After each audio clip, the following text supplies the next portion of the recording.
just getting the new generation, the working class, realizing that you don't have to work in a bakery, you don't have to work, or here at my company, you don't have to work in a flour mill to enter this industry, but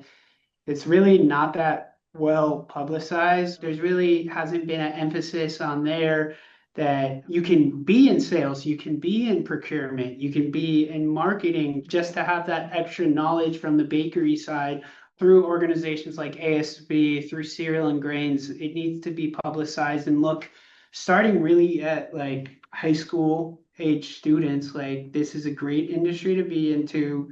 There's a huge class of people that will retire in the next 5 to 10 years. We've always been talking about it and we thought we'll be okay, but there's going to be a lot of people, and there's a lot of them that don't work in the bakeries, and those positions will need to be filled. Yes, you'll have to dip your toes a bit in the water, just like go into bakeries like I did, worked for AB Mauri, went all over to bakeries, but I never worked full time in a bakery, but I understand how a bakery works. And I think just educating yourself on that can really help you understand that, but also go into a career path that you want to.